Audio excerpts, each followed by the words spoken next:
I am Dr. Supriya Lanke-Pillavar. I am a physician practicing in Moshi, Pune. आज हम diabetic neuropathy के बारे में डिस्कस करेंगे।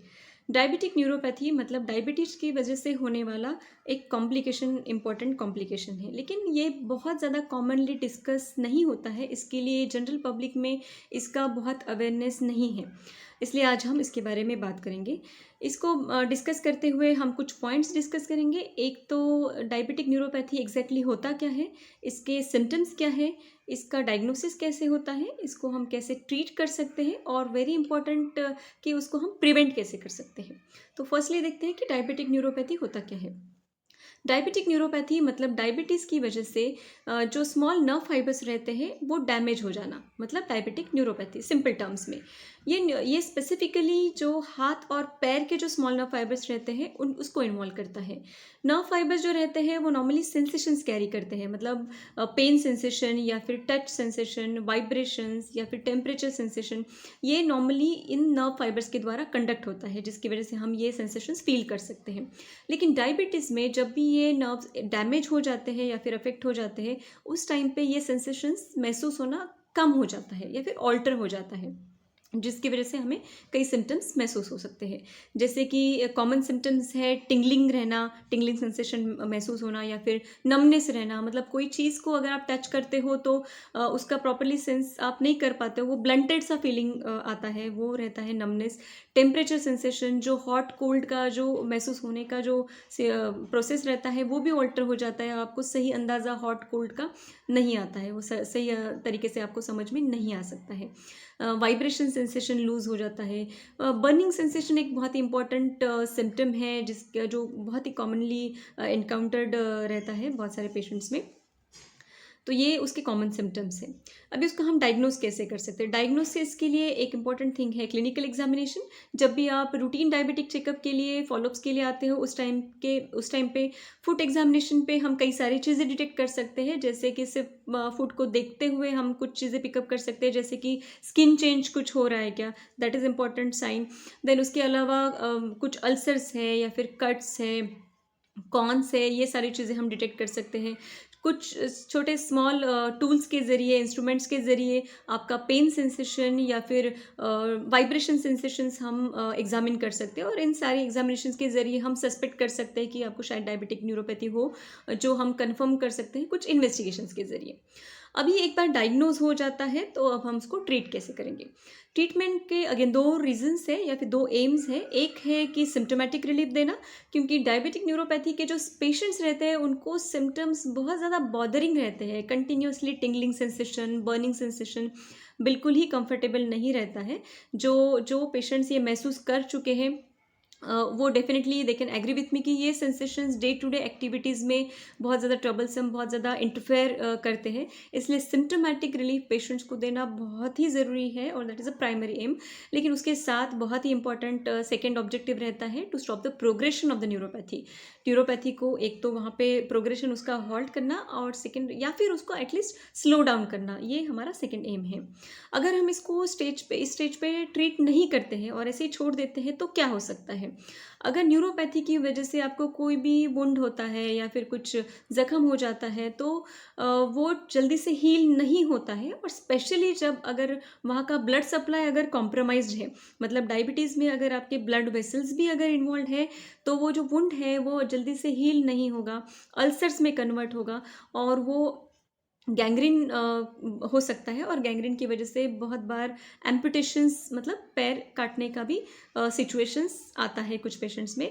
सुनने के लिए बहुत ही डिफ़िकल्ट लगता है, लेकिन अनफॉर्चुनेटली बहुत पेशेंट्स को इस प्रोसेस के द्वारा गुजरना पड़ता है, जो एक्चुअली प्रिवेंटेबल है अगर हम कुछ मेजर्स फॉलो करते हैं अपने रूटीन में। तो ट्रीटमेंट में सबसे ज़रूरी चीज़ रहता है blood sugar management.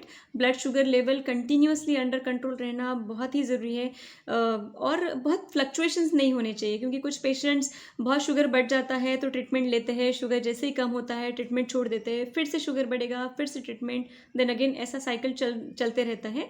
But too much of fluctuations in the sugar, ये जो रहता है डायबिटिक न्यूरोपैथी एग्रेवेट करने वाला है। इसलिए कंटिन्यूअसली स्मूथ शुगर कंट्रोल बहुत इंपॉर्टेंट है डायबिटिक न्यूरोपैथी को हॉल्ट करने के लिए या फिर प्रोग्रेशन उसका स्टॉप करने के लिए। Also for symptomatic relief also it is very important. Second रहता है along with your blood sugar management, मतलब ब्लड शुगर कंट्रोल के साथ साथ आपको एसोसिएटेड जो अदर कंडीशंस है जैसे कि ब्लड प्रेशर मैनेजमेंट भी ज़रूरी है। कोलेस्ट्रॉल अगर डिरेंजमेंट है तो उसका ट्रीटमेंट करवाना, अगर थायराइड डिसफंक्शन है तो उसको ट्रीट करना, अंडर कंट्रोल रखना भी इंपॉर्टेंट है। उसके साथ कुछ विटामिन डेफिशिएंसीज जैसे कि B12 डेफिशिएंसी या फिर विटामिन D3 डेफिशिएंसी अगर वो है तो उसको करेक्ट करना भी ज़रूरी है। इसके साथ अगेन इंपॉर्टेंट थिंग है smoking and alcohol that is drinking, ये स्टॉप कर देना। ये दोनों चीज़ें अंडरलाइन डायबिटिक न्यूरोपैथी को बढ़ाने वाली है, दैट इज़ प्रोग्रेसिव करने वाली है, इसलिए उसको बंद करना बहुत ज़रूरी है। अदरवाइज ऑल्सो मतलब अगर आपको डायबिटीज़ नहीं भी है तो भी अल्कोहल जो है वो इट इज़ इंडिविजुअली एक बहुत इंपॉर्टेंट रीज़न है न्यूरोपैथी के लिए, इसलिए स्मोकिंग एंड ड्रिंकिंग दोनों चीज़ें आपको स्टॉप करना ज़रूरी है। अभी जो ट्रीटमेंट के बाद सबसे ज़रूरी चीज़ आता है कि हम उसको प्रिवेंट कैसे कर सकते हैं, प्रिवेंशन कैसे हो सकता है। प्रिवेंशन एक बहुत इंपॉर्टेंट स्टेप है और वो स्टार्ट होता है आपसे, मतलब पेशेंट से वो स्टार्ट होता है। और उसके लिए आपको बहुत ज़्यादा अलग से कुछ करने का ज़रूरत नहीं है, बहुत ही सिंपल टिप्स आपको आपके डे टू डे एक्टिविटीज़ में आपको फॉलो करना है। एक तो ज़रूरी चीज़ है सेल्फ एग्जामिनेशन, मतलब आपका फूड एग्जामिनेशन आपको खुद से करना है। कुछ चीज़ें रहती है जो हम डे टू डे एक्टिविटीज़ में रोज़ करते ही हैं, उसमें से एक आपको डिसिप्लिन बना लेना है कि आपको फूड एग्जामिनेशन करना ही है। मे बी सुबह उठने के बाद या फिर रात को सोने से पहले बेड टाइम पे आप अपना पैर जो है वो डिटेल में चेक कर सकते हो। उसमें कुछ कट्स है, वुंड्स है, क्या वो ड्राई हो रहा है या फिर कुछ कॉर्न जैसा फील हो रहा है, कुछ थिकनिंग कहीं पे शुरू हुई है, ऐसा कुछ अगर आपको एबनॉर्मल चेंज लगता है तो आपको तुरंत डॉक्टर्स को कंसल्ट करना ज़रूरी है, क्योंकि अर्लियर उसका जितना आप ट्रीटमेंट करोगे उतना हम कॉम्प्लिकेशन अवॉइड कर सकते हो। या आप नॉर्मली भी डायरेक्टली एग्जामिन कर सकते हो या फिर कभी कभी पैरों के सामने आप ऐसा मिरर रख के भी आप उसको एग्जामिन कर सकते हो, which is not very difficult. Then second रहता है कुछ इंपॉर्टेंट टिप्स अगेन कि आपको बैरफुट नहीं चलना है, नंगे पैर आपको चलना नहीं है, बाहर तो नहीं लेकिन घर के अंदर भी आपको चप्पल पहनना ज़रूरी है। और चप्पल भी ये रहता है कि प्रिफरेबली स्ट्रैप्स वाला चप्पल हो जो बहुत टाइट प्रेशर नहीं दे। अभी हमको चप्पल घर के अंदर क्यों पहनना है, क्योंकि फर्श पे भी घर के अंदर बहुत सारी शार्प ऑब्जेक्ट्स रह सकते हैं जैसे कि निडल्स है, पिंस है या फिर बच्चों के खेलने की कुछ चीज़ें हैं, उसमें कुछ शार्प ऑब्जेक्ट्स रह सकते हैं जो अगर अननोइंगली अगर प्रिक हो जाती है पैरों को तो कभी कभी वो महसूस नहीं होता है, और जब उसका वुंड में कन्वर्जन हो जाता है, अल्सर बन जाता है या फिर हील नहीं होता है तो तब तक वो थोड़ा लेट हो जाता है। इसलिए हमको प्रिवेंट करना है कि हमको कोई भी प्रकार का इंजुरी नहीं हो, इसलिए चप्पल पहनना ज़रूरी है घर के अंदर भी। जब आप घर के बाहर शूज़ पहनते हो वो भी बहुत टाइट नहीं होने चाहिए। ट्राई करो कि कम से कम टाइम पे आपका पैर शूज़ के अंदर रहे, बीच बीच में शूज़ ओपन करना ज़रूरी है। सेकेंडली जो फ्रंट पोर्शन रहता है शूज़ का वो भी बहुत टाइट नहीं होना चाहिए, बहुत नैरो पॉइंटेड नहीं रहना चाहिए जो ट्रेंडी है फैशन के हिसाब से है, लेकिन वो बहुत एडवाइजेबल नहीं क्योंकि उसकी वजह से जो उंगलियों के ऊपर उंगलियों के बीच में प्रेशर बढ़ने वाला है और कंटिन्यूसली प्रेशर की वजह से कुछ चेंजेस अंदर कुछ प्रॉब्लम्स हो सकते हैं, इसलिए हमको ये चीज़ें अवॉइड करनी है। सॉक्स के बारे में भी प्रेफरेबली कॉटन सॉक्स पहनना है, अगेन वो बहुत टाइट नहीं होने चाहिए क्योंकि कुछ पेशेंट्स को जब हम फुट एग्जामिन करते हैं तो देखते वी कैन डिफाइन कि उनका जो सॉक्स का अपर जो मार्किंग रहता है वो हम डिफाइन कर सकते हैं क्योंकि वो उतना ऊपर की तरफ हमको सूजन महसूस होता है, वो इतना टाइट रखते हैं, तो वो टाइट सॉक्स भी हमको नहीं पहनना है। तो ये रिगार्डिंग फुटवेयर हो गया। स्पेशली अगर आप डायबिटिक न्यूरोपैथी डेवलप हो चुका है या फिर डायबिटिक फूट की तरफ आपका पैर जा रहा है तो आपको स्पेशल कस्टमाइज्ड डायबिटिक फुटवेयर भी आते हैं जो ऑफलोडिंग शूज़ रहते हैं, वो भी पहनना ज़रूरी है क्योंकि उसकी वो पहनने से क्या होता है कि आपका जो प्रेशर पॉइंट्स हैं उसको हम थोड़ा सा बचा सकते हैं, अल्सर्स में कन्वर्ट होने से हम अवॉइड कर सकते हैं, बचा सकते हैं। सेकेंडली रहता है कि जब एक तो कुछ लोगों को रहता है कि बहुत गर्म पानी में काफ़ी टाइम तक पैर सोक करने का आदत रहता है, तो डायबिटिक पेशेंट्स ने ये चीज़ नहीं करना है।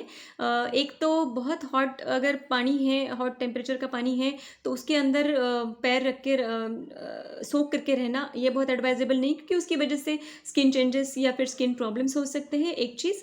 सेकेंड है कि आप काफ़ी टाइम तक अगर पैर सोक के रख रहे हो तो ड्राइनेस बढ़ सकता है और कभी कभी उंगलियों के बीच में मॉइस्चर भी बढ़ सकता है। ये दोनों प्रॉब्लम्स हो सकते हैं, ड्राइनेस और मॉइस्चर के भी। तो ये भी आपको अवॉइड करना है। नहाते वक्त भी जब आप टेम्परेचर चेक करते हो पानी का कि आपके लिए वो सही है या नहीं, तो नॉर्मली ऐसा रहता है कि हाथ डाल के देखने का आदत रहता है, लेकिन उंगली डाल के देखने से भी बेहतर रहता है आप ये जो एल्बो रहता है एल्बो डिप करके देखें, क्योंकि उंगलियों में हो सकता है कि डायबिटिक न्यूरोपैथी के अगर चेंजेस डेवलप हो चुके हैं तो आपको टेम्परेचर का सही अंदाज़ा नहीं आने वाला है, इसलिए एल्बो से ही देखना बेहतर है। इसके अलावा अगर आपका पानी में कांटेक्ट आ जाता है, मतलब पैर अगर पानी में गया है या फिर भीग गया है, तो उसको क्लीन और कॉटन के क्लॉथ से ड्राई करना बहुत ज़रूरी है प्रॉपरली। और स्पेशली जो उंगलियों के बीच का एरिया रहता है वो निगलेक्टेड एरिया रहता है, क्योंकि वो बहुत बार कॉम्प्लिकेशंस होने के बाद ही वो हमको पता चलता है, इसलिए उस एरिया को प्रॉपरली क्लीन करना, एग्जामिन करना इम्पॉर्टेंट थिंग है। विंटर सीजन में अगेन स्किन ड्राइनेस का प्रॉब्लम रहता है, इसलिए क्रैक्स होने का प्रॉब्लम रहता है, तो उसको भी टैकल करना ज़रूरी है। प्रॉपरली कोकोनट ऑयल या कोई भी स्किन मॉइस्चराइज़र से स्किन को मॉइस्चराइज रखना भी ज़रूरी है, जिसकी क्योंकि क्रैक्स अगर रहते हैं तो क्रैक्स बढ़ के अगेन उसमें इन्फेक्शंस का खतरा रहता है, तो मॉइस्चराइज स्किन रखना इम्पॉर्टेंट थिंग है। इसके अलावा लेट मी टेल यू कि अगर हम एक्सीडेंट्स के बाद में जो एम्पुटेशंस का इम्पॉर्टेंट रीज़न है वो है डायबिटीज़, और जो हम एब्सोल्युटली प्रिवेंट कर सकते हैं, एम्पुटेशन होने से हम बचा सकते हैं अगर ये हम छोटी छोटी चीज़ें अपने डेली रूटीन में अगर हम इन्वॉल्व कर लेते हैं। तो डायबिटिक डिसिप्लिन जो रहता है उसमें इन चीज़ों को अगर इन्वॉल्व करते हैं तो बहुत हद तक चीज़ें प्रिवेंट हो सकती है, कॉम्प्लिकेशंस प्रिवेंट हो सकते हैं।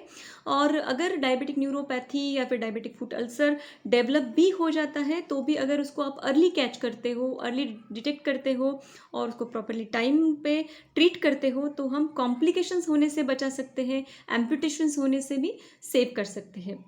इसलिए follow all those measures, follow all those simple things in your day to day routine activities, and keep your feet happy in diabetes. Thank you.